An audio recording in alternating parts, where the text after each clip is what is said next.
Muy buenas tardes, bienvenidos a un capítulo más de su programa favorito Chainsaw. En esta ocasión vamos a hablar acerca de las fuerzas intermoleculares y algunas propiedades físicas como lo son el punto de fusión, el punto de ebullición y la solubilidad.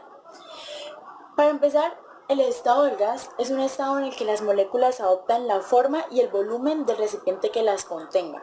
Son muy compresibles y la velocidad de propagación en este medio es muy rápida. En el estado líquido, las moléculas adoptan la forma del recipiente más no el volumen.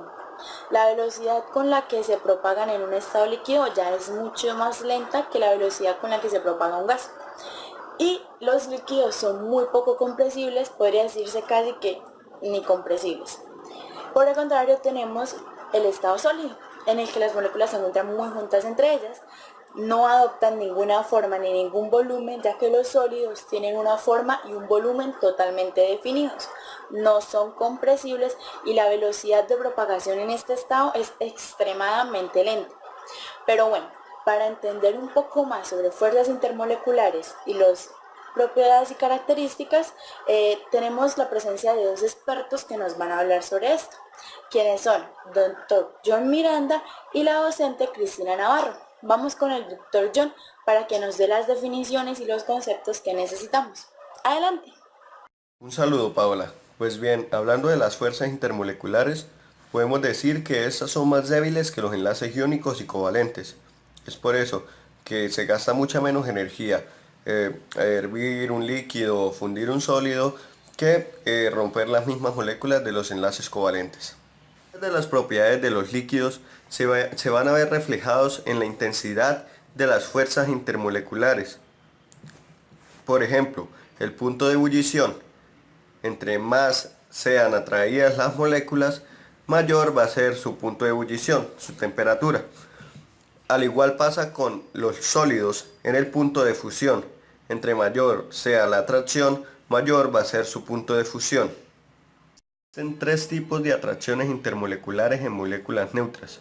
Se encuentra la atracción dipolo-dipolo, se encuentran las fuerzas de dispersión de London y se encuentran por último los enlaces de puentes de hidrógeno. Las primeras dos hacen referencia a las fuerzas de Van der Waals. Se le colocó este nombre por el señor Johannes van der Waals, quien contribuyó con la ecuación para predecir la desviación de los gases en su comportamiento ideal.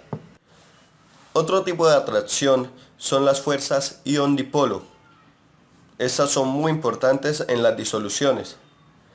Estas fuerzas intermoleculares son de naturaleza electrostática, pues cada una de ellas involucran especies positivas y negativas. También, incluso en el punto más fuerte de atracción, las fuerzas intermoleculares son mucho más débiles que los enlaces iónicos y los enlaces covalentes. Ok, muchas gracias, Dr. John. Ahora vamos con la doctora Cristina, quien nos va a hablar un poco más acerca de estas atracciones. Gracias, Paola. Como dice el Dr. John, existen 4 clases de atracciones intermoleculares entre moléculas neutras. ¿Vamos a verlas? Iniciemos con las fuerzas ion-dipolo. Estas fuerzas existen entre un ion y la carga parcial del extremo de una molécula polar. Las moléculas polares son dipolos, es decir, tienen un extremo positivo y uno negativo. Los iones positivos son atraídos hacia el extremo negativo de un dipolo, mientras que los iones negativos son atraídos hacia el extremo positivo de este. La magnitud de dicha atracción aumentará cuando la carga del ion o la magnitud del momento dipolar aumente. Las fuerzas ion-dipolo son muy importantes para las disoluciones de sustancias iónicas en líquidos polares, como por ejemplo una disolución de cloruro de sodio en agua. Seguidamente tenemos las fuerzas dipolo-dipolo, pero antes de hablar un poco más de estas, vamos a observar una imagen donde tenemos dos gráficas. Entonces, en la gráfica A tenemos un esquema que representa la atracción que se genera entre las moléculas cuando los dipolos se orientan de modo que se enfrentan los polos opuestos de estas. En la gráfica B tenemos un esquema que representa la repulsión que se genera entre las moléculas cuando los polos son de igual signo. Ahora bien, En las fuerzas dipolo-dipolo, las moléculas polares neutras se atraen entre sí cuando el extremo positivo de una molécula se encuentra cerca del extremo negativo de otra. Estas fuerzas, es decir, las fuerzas dipolo-dipolo, son efectivas solo cuando las moléculas polares se encuentran muy cerca entre ellas. Las fuerzas dipolo-dipolo generalmente son más débiles que las fuerzas ion-dipolo. Por último, tenemos las fuerzas de dispersión de London. Para entender un poco más de estas, podemos ver que en la gráfica se presenta un claro ejemplo de dos átomos de helio completamente iguales, es decir, con sus dos electrones y sus dos protones. Además, se señala entre ellos la atracción electrostática que se ejerce. Las fuerzas de dispersión de London o fuerzas de dispersión, basándonos en la figura, se podría definir como las atracciones entre un dipolo instantáneo y un dipolo inducido. London, un físico estadounidense alemán, fue el primero en proponer el origen de esta atracción en 1930. Él observó que el movimiento de los electrones de un átomo o molécula puede crear un momento dipolar, ya sea instantáneo o momentáneo.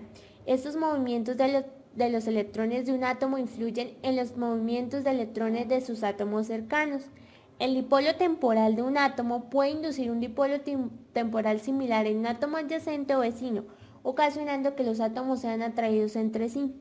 Esta interacción de atracción se conoce como fuerza de dispersión de London o solo fuerza de dispersión. La fuerza de dispersión, al igual que las fuerzas dipolo-dipolo, solo es significativa cuando las moléculas están muy cercanas entre ellas. La intensidad de esta fuerza de dispersión depende de la facilidad con que la distribución de carga de una molécula pueda distorsionarse para inducir un dipolo momentáneo. La facilidad con que la distribución de electrones de una molécula se distorsiona se conoce como polarizabilidad. Las fuerzas de dispersión existen entre todas las moléculas, ya sean polares o no polares. Las moléculas polares experimentan interacciones dipolo-dipolo, pero al mismo tiempo experimentan fuerzas de dispersión. De hecho, las fuerzas de dispersión entre las moléculas polares generalmente contribuyen más a las atracciones intermoleculares que las fuerzas dipolo-dipolo. Muchas gracias, profe. Bueno, pero ¿y qué es el punto de fusión? ¿Qué es el punto de ebullición? ¿Y qué es la solubilidad? Vamos a continuar con el doctor John para que nos aclare sobre estos temas. Vamos, adelante. Pues bien, Paola, el punto de fusión es la temperatura en la cual un sólido pasa a ser líquido. Durante este proceso su temperatura no cambia porque el calor que se exige es el necesario para el proceso de fusión. Por eso el punto de fusión en las sustancias puras es definido y para cambiar de un estado a otro se utiliza más o menos 1 grado centígrado. Por otro lado, el punto de ebullición se define como la temperatura a la cual la presión de vapor de un líquido es igual a la presión atmosférica del entorno. Finalmente, la solubilidad se define como la capacidad que tiene dos sustancias de disolverse. La sustancia que se disuelve se le llama soluto y la sustancia en la cual se disolvió se le llama solvente. Muchísimas gracias a la profesora Cristina y al doctor John por aclararnos este tema tan importante. Ahora voy a hacer un breve resumen sobre lo dicho anteriormente. En caso de que las moléculas y iones interactuantes tengan iones involucrados, entonces nos vamos a preguntar, ¿hay moléculas y iones presentes? Si la respuesta es afirmativa, estamos hablando de fuerzas ion-dipolo. Ejemplo, el bromuro de potasio. En caso de que la respuesta sea negativa, estamos hablando de enlaces iónicos.